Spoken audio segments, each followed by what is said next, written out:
నమస్కారం గురుగారు. ఆయుష్మతి. గురువుగారు, చాలామందికి ఆర్థికంగా చూసుకున్నట్లయితే చాలా ఇబ్బందులు వస్తుంటాయి. కానీ ఎంత సంపాదించినా కానీ డబ్బులు అనేవి నీళ్ళలాగా ఖర్చు అయిపోతూ ఉంటాయి. సో ఆర్థికంగా విపరీతంగా ఇబ్బందులు ఉంటాయి అన్నమాట. సో ఇట్లా ఆర్థికంగా ఉన్న ఇబ్బందులు తగ్గాలి అంటే మనం ఎటువంటి జాగ్రత్తలు తీసుకోవాలి, అలాగే ఎటువంటి రెమెడీస్ చేస్తే మనకున్న ఆర్థిక ఇబ్బందులు అనేవి తగ్గుముఖం పడతాయి అంటారు? తప్పకుండా అమ్మ, దీనికి బోల్డ్ అన్ని రెమెడీస్ ఉన్నాయి. వాళ్ళ జాతకాన్ని అనుసరించి వాళ్ళ రాశి ఏంటి, వాళ్ళ నక్షత్రం ఏంటి, వాళ్ళ జాతకం ఇప్పుడు ఏం నడుస్తుంది అన్న దాన్ని బట్టి, వాళ్ళ పేరును బట్టి, వాళ్ళ డేట్ ఆఫ్ బర్త్ని బట్టి మనం వాళ్ళ ఆర్థిక ఇబ్బందులు తొలగడానికి మనం పరిహారాలు చెప్పుకోవచ్చు. కానీ కామన్గా అందరికీ పనికొచ్చేవి కూడా బోల్డ్ అండ్ రెమెడీస్ ఉన్నాయి. సో దాంట్లో మనం ఒకటొకటిగా చెప్పుకుందాము. ఇవాళ మనం ఒక అద్భుతమైన వ్రతకల్పం గురించి చెప్పుకుందాం.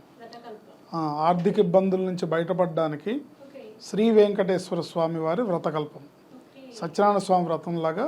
సో మనకు కూడా శ్రీ వెంకటేశ్వర స్వామి వారి వ్రతకల్పం. ఓకే, దీన్ని ఎవరైనా చేసుకోవచ్చు. సత్యనారాయణ స్వామి వ్రతం ఎట్లా అయితే అందరూ చేసుకోవచ్చు. దాంట్లో ఎట్లా అయితే 5 కథలు ఉంటాయి. సో కథకి కొబ్బరికాయ కొడతారు. ఎట్లా ప్రొసీజర్ అంతా కూడా అదే ప్రొసీజర్లో చేసుకోవచ్చు. సో దానికి ఎటువంటి ప్రొసీజర్ ఉంటుందో సో దీనికి కూడా అలాంటి ప్రొసీజర్ బట్ అక్కడ సత్యనారాయణ స్వామి పేరు చెప్తాం, ఇక్కడ వెంకటేశ్వర స్వామి పేరు చెప్తాం. అక్కడ సత్యనారాయణ స్వామి వారి ఫోటో పెడతాం, ఇక్కడ వెంకటేశ్వర స్వామి ఫోటో పెడతాం. సో వడ్డీ కాసుల వాడు కాబట్టి సో ఖచ్చితంగా. సో ఆ వెంకటేశ్వర స్వామిని మన్ని అంటే విపరీతమైన కష్టాలు, చెప్పుకోలేని కష్టాలు, నానా రకాల కష్టాలు పడుతున్న వాళ్ళందరూ కూడా ఎవరిని ఆశ్రయించాలంటే ఈ కలియుగ దైవమైన వెంకటేశ్వర స్వామిని ఆశ్రయించడమే ఉత్తమమైన మార్గం. అంటే మన జాతకం చూసి స్పెసిఫిక్గా ఈ కారణంతో మనకి ఇబ్బంది వస్తుంది అన్నప్పుడు దానికి రెమెడీ చేసుకోవడం ఒక పద్ధతి. కానీ అసలు జాతకం లేదు, మాకే తెలీదు, కానీ ఈ కష్టాలు మేము పడలేకపోతున్నాం, ఒక పక్కన ఆర్థిక ఇబ్బందులు, ఆదాయం లేదు, వచ్చిన డబ్బులు నిలబడట్లేదు, ఇంట్లో వాళ్ళు ఆర్థికంగా ఇబ్బందులుగా ఉంది, అట్లాగే ఆరోగ్యం ఇబ్బందిగా ఉంది, ఎటు చూసినా కష్టాలే ఉన్నాయి తప్ప మేము సుఖంగా ఉన్నది లేదు, ఈ జీవితం ఎలా సాగుతుంది మాకు అనే నానా బాధలు పడుతున్నాము. ఈ బాధలు మా గోడు, మా మొర ఏ దేవుడు వింటాడు, ఏ దేవుడు మనల్ని రక్షిస్తాడు అంటే వెంకటేశ్వర స్వామిని, ఆయన పాదాలను ఆశ్రయించాలి. సో శ్రీ వెంకటేశ్వర స్వామి వ్రతకల్పం అని ఉంటుంది. ఈ వ్రతకల్పం మీకు బుక్స్ కావాలంటే నేను ఎవరికైనా ఆసక్తి ఉన్న వాళ్ళకి నేను ఉచితంగా ఇస్తాను. ఓకే, మీ భక్తి సమాచారం ప్రేక్షకులు మీ ఆఫీస్కి వచ్చి తీసుకున్నా మీకు ఆయన అందజేస్తాను, నేను బుక్స్ ఇస్తాను. దీంట్లో 5 రకాల కథలు ఉంటాయి. పూజా విధానం ఉంటుంది, మండపారాధన, పూజా విధానం. సత్యనారాయణ స్వామి వ్రతకల్పం ఎలా ఉంటుందో అలాగే ఉంటుంది. కాకపోతే దీన్ని మనం ఒక శుక్రవారం నాడు వెంకటేశ్వర స్వామి దీపారాధన అని ఒకటి దీపారాధన చేయాలి. వెంకటేశ్వర స్వామి దీపారాధన అని పూజా గదిలో పసుపుతో రౌండ్గా వేసి నామం పెట్టి చేస్తారు. చూసావా ఎప్పుడన్నా? పసుపుతో వేసి కుంకంతో నామం పెట్టి అక్కడ దీపారాధన చేస్తాం. సో శుక్రవారం నాడు వెంకటేశ్వర స్వామికి దండం పెట్టుకొని, స్వామి నీ వ్రతాన్ని మేము ఆచరిస్తాము, మమ్మల్ని మా కష్టాల్లోంచి, మా ఆర్థిక ఇబ్బందుల నుంచి మమ్మల్ని బయటపడేయి అని చెప్పి స్వామివారిని వేడుకొని శుక్రవారం నాడు ఈ దీపారాధన చేయాలి. చేసి శనివారం నాడు వ్రతం చేసుకోవాలి. ఓకే, ఈ దీపం అఖండంగా అప్పటిదాకా వెలుగుతూ ఉండాలి. సో శనివారం వరకు వెలుగుతూ ఉండాలి. శనివారం, ఆదివారం వరకు ఎంత మీరు సో మనం ఎప్పటి వరకు అయితే వ్రతం చేసుకుంటామో అప్పటి వరకు ఈ అఖండ దీపం అనేది వెలుగుతూ ఉండాలి. ఓకే, అంటే పిండితో చేస్తారు దీపం. అది రకరకాల పద్ధతులు ఉన్నాయి. పిండితో చేసి పెడతారు. సో ఒకవేళ అంతసేపు పిండి దీపం ఉండదు అనుకుంటే, అంత పెద్దగా మేము చేయలేము అనుకుంటే, మంచి కొత్త రాగి పాత్ర తీసుకొచ్చి అందులో బాగా దిట్టమైన వత్తి వేసి అందులో నువ్వుల నూనె వాడాలి. అంటే ఈ షాపుల్లో దొరికే దీపం నూనె నువ్వుల నూనె కాదమ్మా. ఏంటి అది, నువ్వుల నూనె అనేది 300-400 పైన ఉండేది రేటు. కానీ సామాన్యులు ఆ ధరలో కొనలేరు కాబట్టి దీపం నూనె అని వేరే seed oils, cotton seed oils ఇవి అమ్మేస్తారు. అది దాంతో దీపారాధన చేస్తే ఆ పుణ్యం మనకి దక్కదు. నువ్వుల నూనెతో దీపారాధన చేసినప్పుడే మనకు ఆ ఫలితం ఉంటుంది. దీపారాధన చేసి మనం ముందు అనుకోవాలి ఎన్ని రోజులు ఈ వ్రతం చేస్తాము అని. ఏంటి 9 శనివారాలు చేసుకోవచ్చు. 9 శనివారాలు కంటిన్యూగా చేయలేమనుకుంటే 9 నెలలుగా నెలకు ఒకసారి చేసుకోవచ్చు. అంటే వారానికి ఒకసారి కానీ 9 వారాలు కానీ, నెలకు ఒకసారి అయితే 9 నెలలు కానీ. ఏ రోజైనా శనివారం అయితే మంచిది.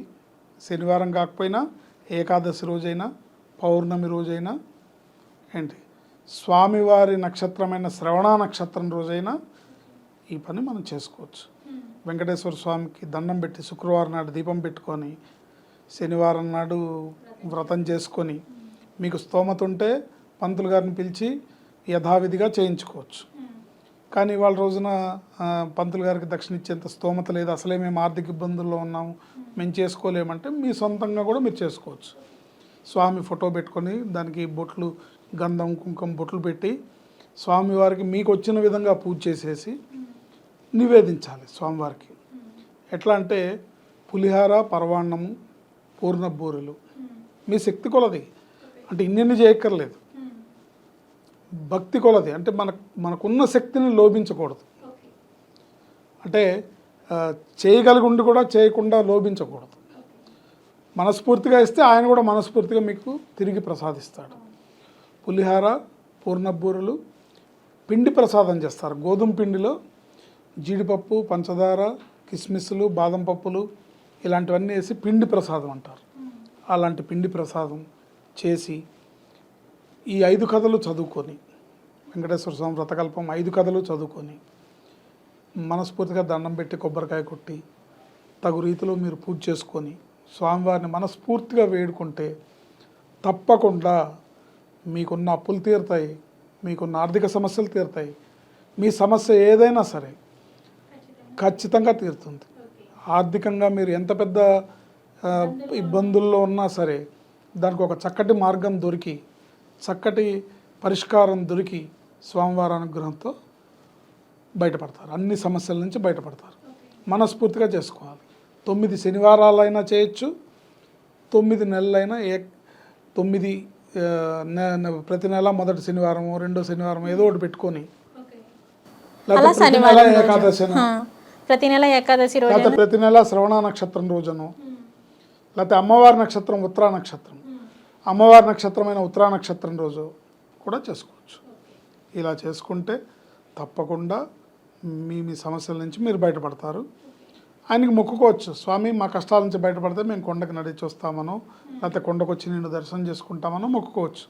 ఎందుకంటే ఆయన ఆపద మొక్కులవాడు, అఖిలాండ కోటి బ్రహ్మాండ నాయకుడు, ఆది మధ్యాంతరహితుడు, కలియుగ ప్రత్యక్ష దైవం వెంకటేశ్వర స్వామి.